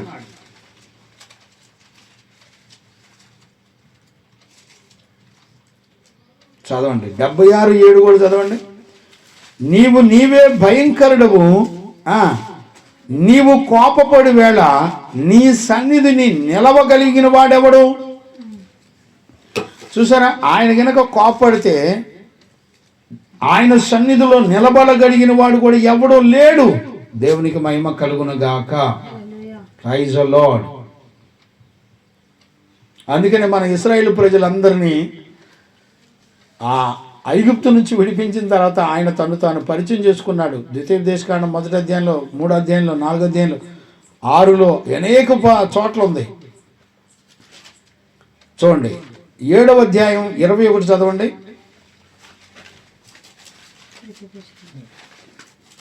ద్వితీయోపదేశకాండం 7వ అధ్యాయం 21 చదవండి నాన్న. వారిని చూచి నీ శత్రువులైన వాళ్ళని చూసి నువ్వు భయపడమాకండి, నీ దేవుడైన యెహోవా మీ మధ్య ఉన్నాడు. ఆయన భయంకరుడైన ఏ దేవుడు అంట? భయంకరుడైన మహాదేవుడు. నీ శత్రువులు ఎంత మంది నీ ఎదురుగా నిలబడినా ఒక్కడ కూడా నువ్వు భయపడక్కర్లా. ఎందుకని? నీ మధ్యలో నీతో ఉన్నవాడు ఎవడంటే ప్రపంచంలో అందరికంటే భయంకరుడు. అంటే అర్థం ఏంటి? పరిశుద్ధుడు. ఇంకా చూస్తే 10వ అధ్యాయం అక్కడే 17వ వచనం కూడా చదువునానా. 17వ వచనం, ఏలయనగా నీ దేవుడైన యెహోవా పరమ దేవుడును పరమ ప్రభు అయ్యున్నాడు. ఆయనే మహాదేవుడు, పరాక్రమవంతుడు, భయంకరుడైన దేవుడు. ఆయన నరుల ముఖములను లక్ష్యపెట్టువాడు, లంచము పుచ్చుకొనడు, లక్ష్య పెట్టని వాడు. గమనించారు? ఆయన నరుల ముఖాన్ని పైకి కనపడే యాక్షన్ని ఆయన ఎక్కడ కూడా లక్ష్య పెట్టడం. అంతరంగంలో నువ్వేం కలిగి ఉండాలంట? మంచి మనస్సాక్షి కలిగి ఉండి దేవునికి భయపడేటువంటి జీవితం చేయాలి.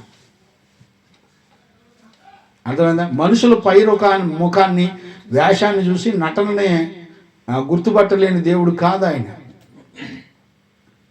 ఎన్ని పదాలు వాడుతున్నాడు చూడండి. ఆయన పరమదేవుడు, మహాదేవుడు, మహోన్నతుడు, పరాక్రమవంతుడు, చూసారా, భయంకరుడు.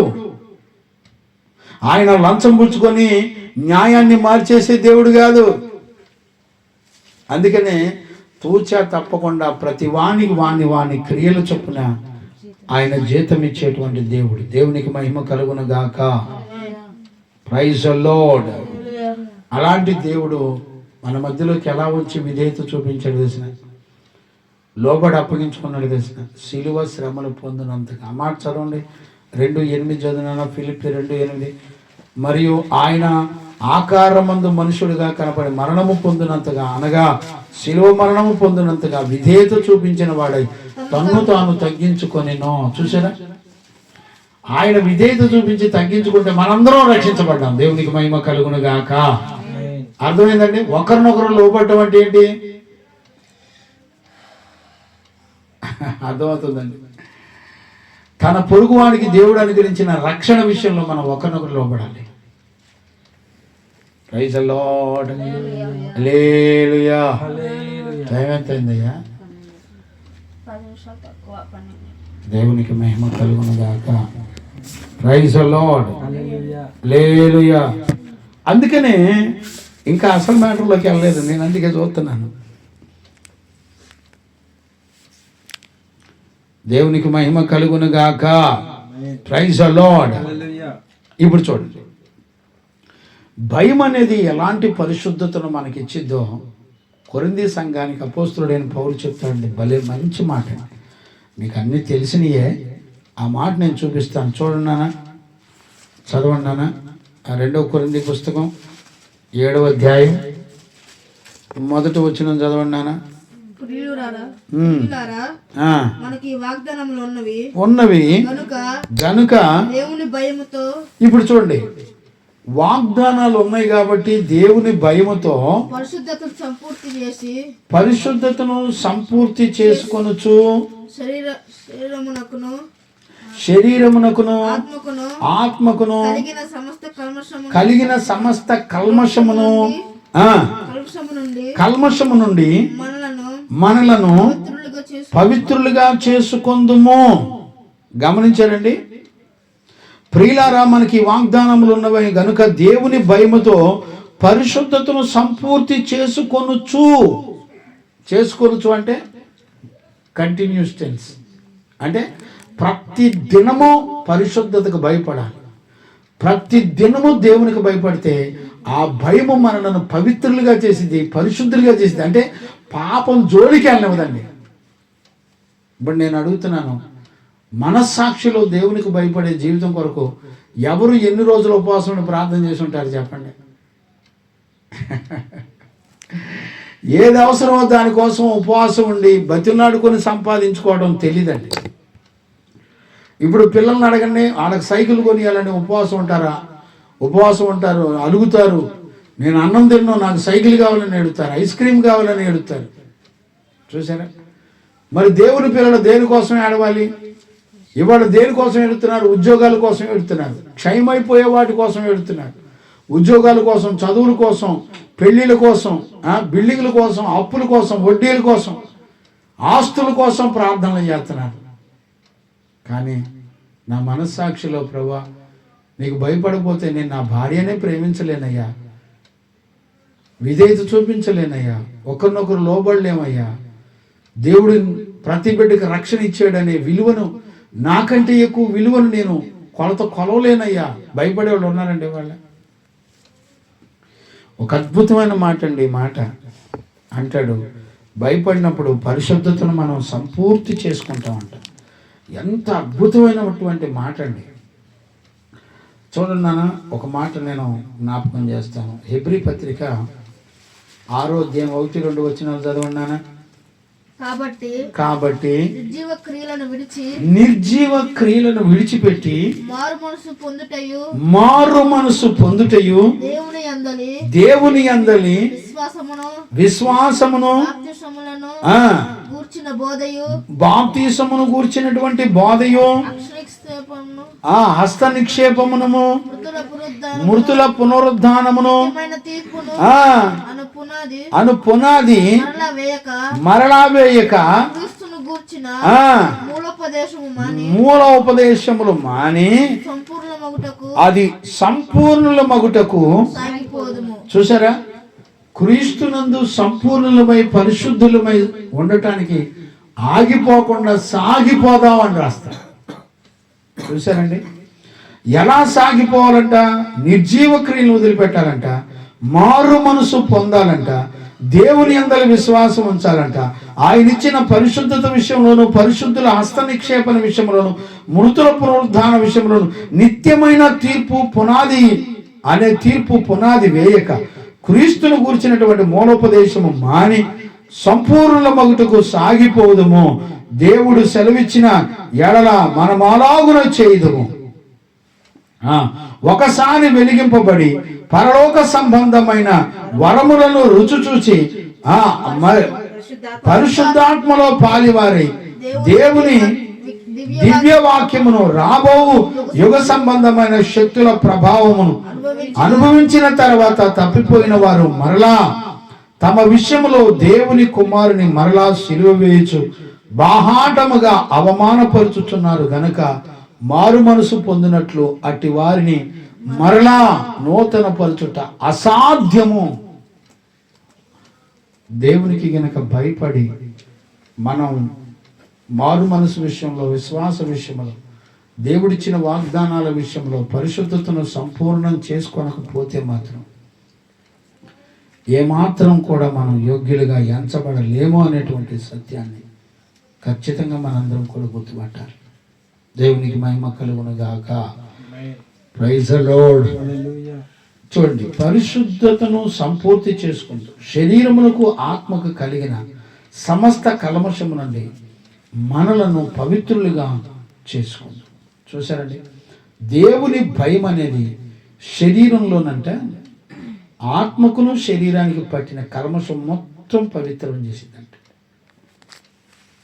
భయపడడం అనేది ఎంత విలువైందో చూడండి. ప్రజలందరి ఎదుట వేషధారుల వలె భయపడడం కాదండి, అంతరంగంలో దేవునికి మాత్రమే కనపరుచుకునేటువంటి జీవితంలో భయపడేటువంటి జీవితం కావాలి. దేవునికి మహిమ కలుగును గాక. Praise the lord. హల్లెలూయా. చూడండి నాన్న, మరొక మాట నేను చెప్తాను చూడండి.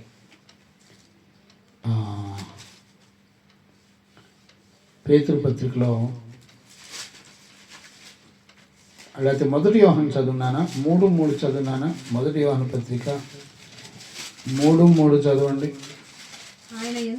ఆయన యందు ఈ నిరీక్షణ పెట్టుకొనిన ప్రతివాడును, చూసారా, ఆయన పవిత్రతతో పోలుస్తున్నాడు పేతురు, యోహాను. ఆయన పవిత్రుడై ఉన్నట్టుగా తన్ను తానే పవిత్రునిగా చేసుకొనును. ఎలా చేసుకుంటాడు పవిత్రునిగా? దేవునికి భయపడినప్పుడే పవిత్రత వస్తుంది. దేవునికి భయపడినప్పుడే శరీర కార్యాలన్నిటినీ మనం విర్రవీగుతున్న దుష్టుడి యొక్క కల్మషం నుండి విడిపించబడి మనం ఖచ్చితంగా దేవునికి భయపడినప్పుడే ఆయన ఎలాగూ పరిశుద్ధుడై ఉన్నాడో మనం కూడా ఆయన వలె పరిశుద్ధులమై జీవించగలం. దేవునికి మహిమ కలుగును గాక. Praise the lord. అందుకనే ఈరోజు మనం భయపడడం ద్వారా పవిత్రత, భయపడడం ద్వారా రక్షణ, భయపడడం ద్వారా దేవుని నీతి. చూసారా ఎంత శ్రేష్టమైన ఆశీర్వాదాలు. దేవుని పరిశుద్ధతకు భయపడే వాళ్ళు కావాలండి. ఈ రోజున క్షయమైపోయే వస్తువులను చూసి షో చేస్తున్నారండి. ఈ రోజున అలాంటి మనలో ఉండకూడదు. దేవునికి మహిమ కలుగును గాక. Praise the lord. హల్లెలూయా. చదవండి నాన్న, మరొక మాట నేను జ్ఞాపకం చేస్తాను.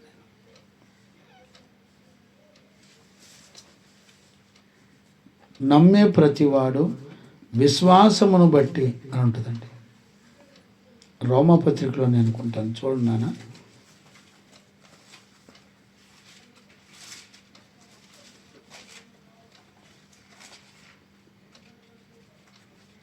3వ అధ్యాయం 22 చదవండి, లేకపోతే 30 కూడా చదవచ్చు.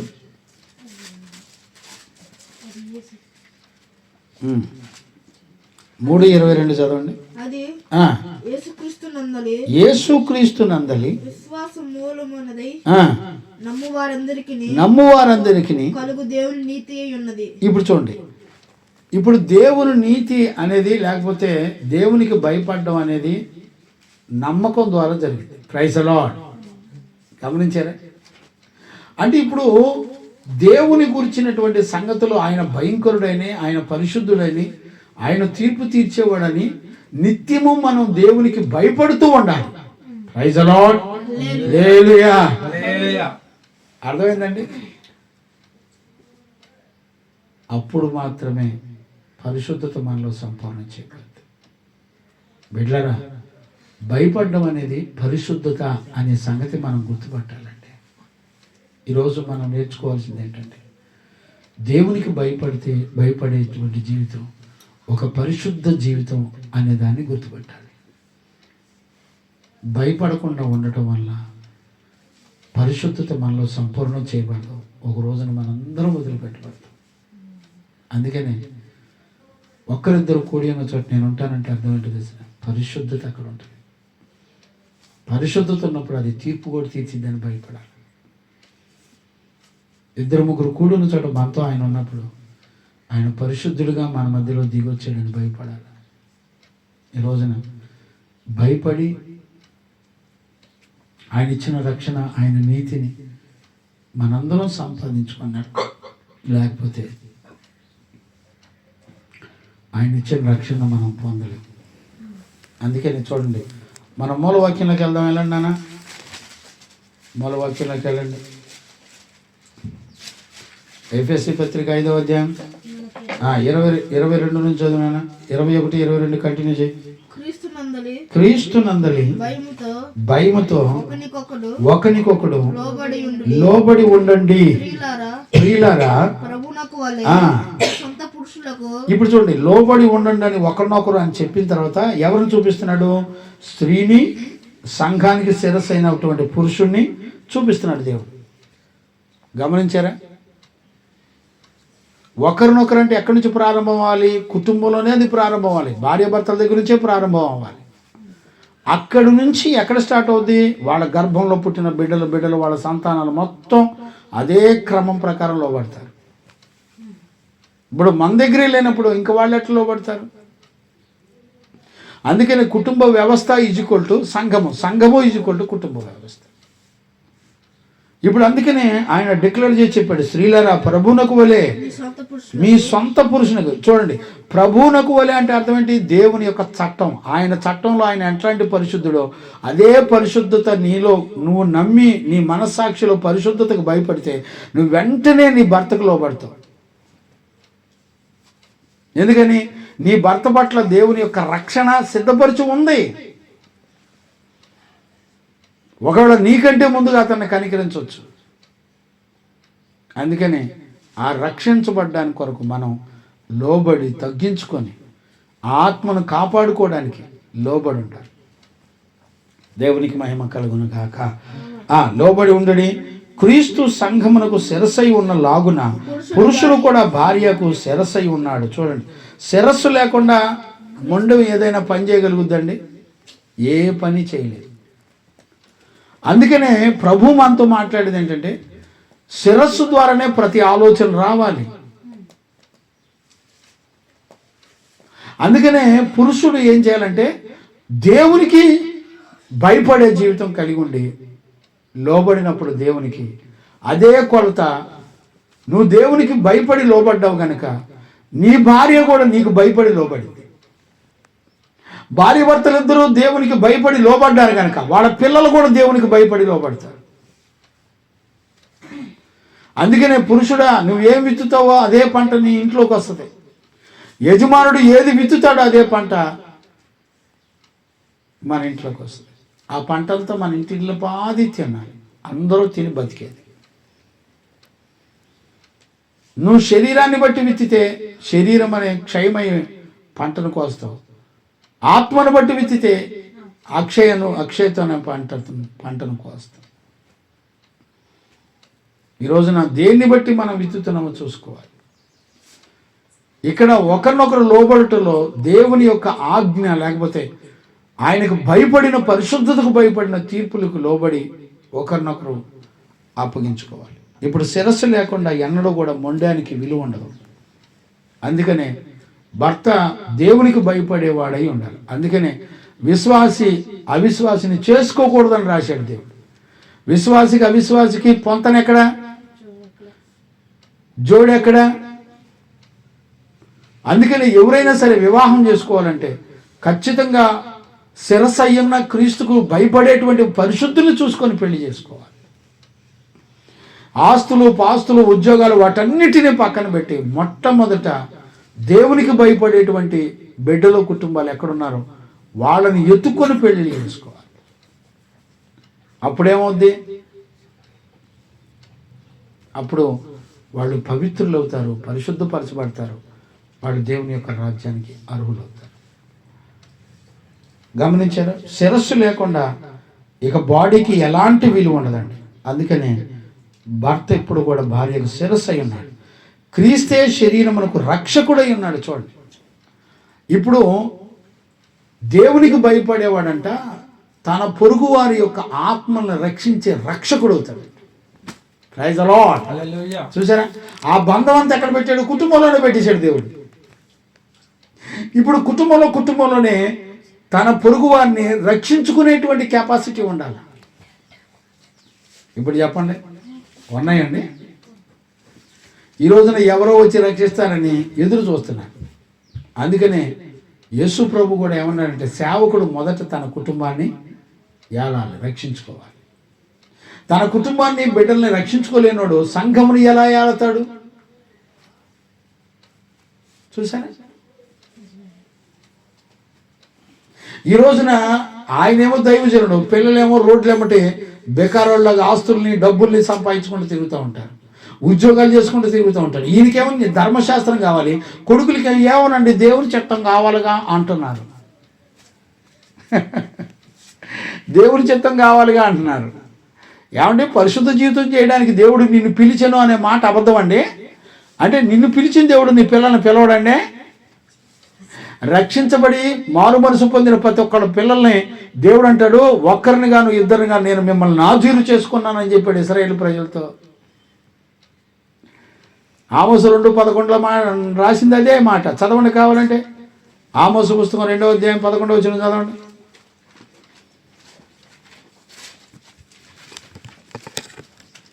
ఆమోసు పుస్తకం 2వ అధ్యాయం 11వ వచనం.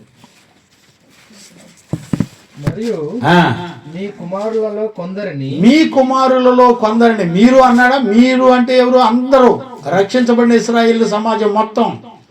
మీ కుమారుల్లో కొందరిని ప్రవక్తలుగాను మీ యవనస్తుల్లో కొందరిని నాకు నాజీరులుగాను నేను నియమించబోతానన్నాడా? నియమించానన్నాడా? ఆల్రెడీ రక్షించబడిన ప్రతి కుటుంబంలో నుంచి ఒకళ్ళిద్దరిని దేవుడు ఎన్నిక చేసుకొని పెట్టుకున్నాడు. ఎవడం దేవుని చిత్తం కావాలని చెప్పి వీళ్ళు పిల్లల్ని ఎక్కడ పంపిస్తున్నారు? కాలేజీలకి, ఉద్యోగాలకి మోసం చేసుకుని బతకడానికేనండి. ఈ రోజున దైవజనుడి పిల్లలు ఈ రోజున ఎంటెక్లు, బీటెక్లు ఉద్యోగాలు చేస్తున్నారండి. ఏం చెప్తాం? కష్టపడి ఒక ఆత్మను రక్షించడానికి కానుకలు ఇస్తే ఆ కానుకలు తీసుకెళ్ళి లోక సంబంధమైన జ్ఞానం సంపాదించుకుని బతకడానికి బిడ్డలను చదివించుకుంటున్నారు. కాపరికేమో ధర్మశాస్త్రం కావాలి, వాక్యం కావాలి. వాళ్ళ పిల్లలకి వాక్యం అక్కర్లేదంట. అదేమనంటే ఏమోనండి, దేవుడు పిలవాలిగా. దేవుడు ఎప్పుడో పిలిచాడు, మన పితలను పిలిచాడు. అలాగా అయిలారా మీరు రక్షించబడ్డారా? మీ పిల్లలు ఒకళ్ళిద్దరు నేను నాజీరు చేసుకున్నాను రా అన్నారు. ఒకళ్ళిద్దరు ఉంటే ఆ ఇద్దరిని కూడా దేవునికి ఇచ్చేసేయాలా? ఎవడికి అర్థమవుతుందండి వాక్యం? దేవుని చిత్తం అయితే నేను కూడా పిల్లల్ని ఎత్తానండి అంటారు. ఆ దేవుని చిత్తం వాక్యంలో చెప్పాడు కదా దేవుడు. బాల్యదిన మంది నీ సృష్టికర్తను స్మరణ తెచ్చుకోమని చెప్పాడు కదా. పిల్లలకి ఏం నేర్పమన్నాడు? ప్రభు యొక్క శిక్షలోను బోధనలో పెంచమన్నాడు. అది తప్ప ఎన్ని? ఒక పిల్లోడిని ఒక దగ్గర పెంచమని దేవుడు చెప్తున్నాడంటే పిల్లోడిని ఎన్నిక చేసుకున్నాడని అర్థం కాదా? ఏం చెప్పాలమ్మా, చస్తున్నాను నేను. మొదట నా రాజ్యం నా నీతిని వెతకండి, మీకేం కావాలి అది నేను ఇస్తానన్నాడు. ఎందుకు కష్టపడాలి వీళ్ళంతా? ఇప్పుడు లోక జ్ఞానం సంపాదించుకున్నాడు, వాడు పెరిగాడు, పెద్దోడు అయ్యాడు, పెళ్లి చేసుకున్నాడు, భార్య మీద అనుమానం వచ్చి ముక్కలుగా నరికి ఉడకబెట్టాడంట. ఏంటి కుక్కర్లు వేసి ఉడకబెట్టిండంట. మరి వాడెట్టంటే చూడండి. బీటెక్ ఇంజనీరింగ్ చదివాడు, లవ్ చేసుకున్నాడు, పెళ్లి చేసుకున్నాడు, 3 నెలలు అనుభవించాడు. ఏదో తేడా వచ్చింది, ముక్కలు నరికి 13 ముక్కలు నరికి ఫ్రిడ్జ్లో పెట్టాడు అంటాడు. యవనస్తుడు. ఏం చెప్తాం? ఈ రోజున పరిస్థితులు ఎంత దారుణంగా ఉన్నాయో అర్థం చేసుకునేవాళ్ళు లేరండి. దేవుడు తన పిల్లల్ని నాజీరు చేసుకున్న విషయం ఎవరికి అర్థం కావట్లేదండి. దేవునికి మహిమ కలుగునగాక. Praise the lord. Hallelujah. Praise the lord. అందుకనే ఈరోజు ఈ ఉదయకాలంలో చూడండి, ఒక్క మాటను ధ్యానం చేయడానికి, ఒక్క మాట గ్రహించుకొని దాని ప్రకారం బ్రతకాలంటే, ఈ ఉపదేశాన్ని మరలా విని పాయింట్లు రాసుకొని దాని ప్రకారం ప్రార్థన చేసుకొని దాన్ని పొందుకునే వాళ్ళు ఉన్నారండి. విని వదిలేసే వాళ్ళే ఉన్నారు. కానీ ఈ మెసేజ్ అంతా రాసుకొని, దేవుడు నాతో ఏం మాట్లాడాడు, నాకేమీ లేదు, ఏ అర్హత లేదు, నాకే మనసాక్షి లేదు అని రాసుకొని, ఆ అంశాలు వారిగా రాసుకొని ప్రార్థనలో నాకు ఇవి లేవు ప్రభువా, ఈరోజు నాతో మాట్లాడావు, నాకు ఈ జీవితం కావాలి, నేను ఎదుటివాడిని లోబడాలంటే, అప్పగించుకోవాలంటే, ఇదిగో నేను ఈ జీవితం చేయాలని చెప్పావు ప్రభా అని దిద్దుకొని ప్రార్థన చేసుకుని అడుక్కునే వాళ్ళు ఉన్నారండి. వాళ్ళు అంత తీరిక ఎక్కడిది, అంత టైం ఎక్కడిది? తినటానికి తాగటానికి టైం లేదు. మీకు ఒక చిన్న మాట చెప్పి నేను ముగిస్తాను. సంఘము కుటుంబం 2 ఒకటే అనడానికి ఒక చిన్న ఉదాహరణ చూపిస్తాను చూడండి. మన 1 తిమోతి పత్రిక 5వ అధ్యాయం చదవండి.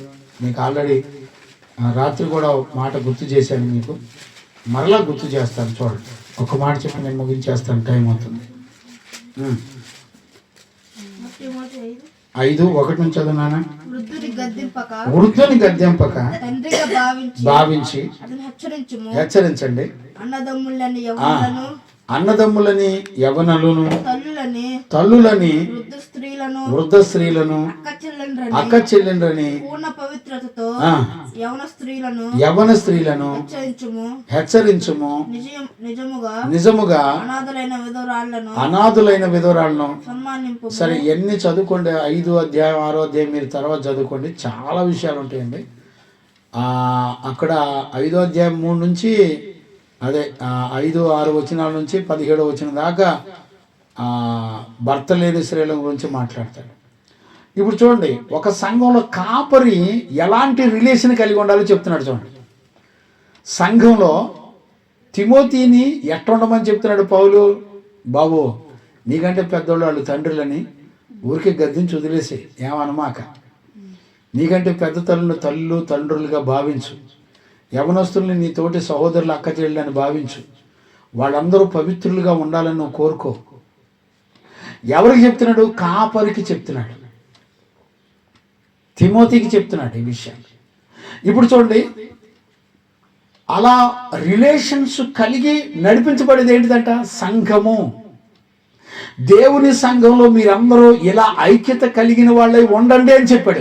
ఇదే అనుభవాలు ఎక్కడుంటాయి సహజంగా? అన్న చెల్లెలు, మా అమ్మ, మా నాన్న, మా పెద్దమ్మ, మా చెల్లి, మా తమ్ముడు అనే రిలేషన్స్ అన్ని ఎక్కడ ఉంటాయి? కుటుంబంలో. ఇప్పుడు కుటుంబంలో పురుషుడు ఎంత విలువైనడో చూడండి. కుటుంబంలో పురుషుడు ఎంత విలువైనడో సంఘంలో సేవకుడు కూడా అంతే విలువైనడు. ఇప్పుడు చెప్పండి, సేవకుడికి అప్పులు, వడ్డీలు, చీటీలు, అనుమానాలు, నిందలు ఉంటే ఇంకా అసలు దాన్ని కుటుంబం అంటారండి? దాన్ని సంఘం అంటారండి? ఇప్పుడు చెప్పండి బిడ్డలారా, దేవుడు చెప్పినటువంటి విషయాలు ఈ రోజున నమ్మేవాళ్ళు లేరు, గుర్తుపట్టేవాళ్ళు లేరండి. అదేమనంటే ఏమంటున్నారు తెలిసిన, మా ఆయనకి నేనేం అనలేకపోతున్నా ఎవరిని, మా ఆయన మారలేదండి, అందుకని ఆయనకు నచ్చినట్టు చేస్తానంటున్నారు. భర్త మారలేదు కాబట్టి ఆయన నచ్చినట్టు చేస్తారంట. మరి దేవుడు ఎవరు? నీకు భర్త అని చెప్పలేదా? దేవుడు నీకు భర్త అయి ఉన్నాడని మాట్లాడలేదా? మరి ఆ భర్తనేమని చెప్తావు? నీ సృష్టికర్త అయిన నీ దేవుడు నీకు భర్త అయి ఉన్నాడని రాసి ఉంది కదా. మరి ఆ భర్త మాటకు లోబడాలిగా. ఇవాళ ఏమీ లేదండి. దేవుడు చెప్పిన దైవ భయం లేక ఎవరికి పడితే వాళ్ళకి లోబడి నేను నా భర్తను ప్రేమిస్తున్నానండి, లోబడుతున్నానండి అనేవాళ్ళు ఎక్కువైపోయారు. ఏమోనండి, విడదీసి చెప్పడానికి టైం ఏమో సరిపోదు. అంచేత ఈరోజు ఒక తండ్రిగా నేను మిమ్మల్ని బ్రతిమలాడుకుంటున్నానండి. ఎవరెవరికి లోబడాలో తెలిసిన దేవునికి భయపడే వాళ్ళకి లోబడాలి. దేవునికి భయపడినప్పుడే భర్త భార్యకు లోబడతారు, భార్యకి భర్త లోబడతారు. ఆ రిలేషన్ భయం ద్వారానే వస్తుంది, పరిశుద్ధత ద్వారానే వస్తుంది, దేవుని నీతి ద్వారానే వస్తుంది. అలా లేకుండా దేవుని నీతి, ఆయనకు భయపడే జీవితం లేకుండా ఎట్టి పరిస్థితుల్లోనూ ఒకరినొకరికి లోబడలేం, విధేయత చూపించలేం, అప్పగించుకోలేం. కాబట్టి ఈరోజు ఉదయకాలంలో మనలను మనం ప్రభు చేతికి అప్పగించుకుందాం. మోకరిద్దాం, ప్రార్థన చేసుకుందాం. స్తోత్రం స్తోత్రం స్తోత్రం స్తోత్రం స్తోత్రం స్తోత్రం స్తోత్రం స్తోత్రం స్తోత్రం. మహాపరిశుద్ధుడైన తండ్రి నీకు స్తోత్రాలు నాయన. ఈరోజు ఉదయకాలంలో ప్రభా నీ బిడ్డలమైన మమ్మల్ని అందరినీ కృపతో జ్ఞాపకం చేసుకున్నందుకు స్తోత్రాలు నాయన. మేము ఒకరినొకరు ఎప్పుడు లోబడి బ్రతకగలుగుతామో ఎంతో తేటగా నీ వాక్యములో మాతో మాట్లాడుతూ వచ్చినందుకు స్తోత్రాలు. దేవునికి భయపడినప్పుడు మాత్రమే మేము ఒకరినొకరు లోబడగలం, అప్పగించుకోగలం నాయనా. ఒకరికంటే ఒకరిని నాయనా ఉన్నతమైన వారిగా ఎన్నిక చేసుకోగలుగుతాం నాయన, గనులుగా ఎంచుకోగలుగుతాం ప్రభా. ఎప్పుడు ఇది జరుగుతుందంటే పరిశుద్ధుడైన దేవునికి భయపడినప్పుడే అని నీ వాక్యము ద్వారా మాతో మాట్లాడినందుకు స్తోత్రాలు. లేఖనాల్లో ఉన్న ప్రతి మాట ద్వారా మమ్మల్ని దర్శించి మాతో మాట్లాడి బలపరిచి నాయనా నీ వాక్యం ద్వారా మమ్మల్ని అందరినీ పవిత్రపరిచి పరిశుద్ధపరిచినందుకు కృతజ్ఞతాస్తుతులు చెల్లిస్తూ యేసయ్య నిన్ను అడిగి పొందినాము తండ్రి, ఆమేన్. ప్రార్థన ఆలకించి అడిగినవన్నీ పొందుకునే భాగ్యం ఇచ్చి నడిపించిన యేసయ్యకు స్తోత్రం చేదుమో. స్తోత్రం స్తోత్రం స్తోత్రం స్తోత్రం స్తోత్రం. తండ్రి కుమార పరిశుద్ధాత్మ దేవునికి స్తోత్రం చేదుమో. స్తోత్రం స్తోత్రం స్తోత్రం స్తోత్రం స్తోత్రం. ఆమేన్.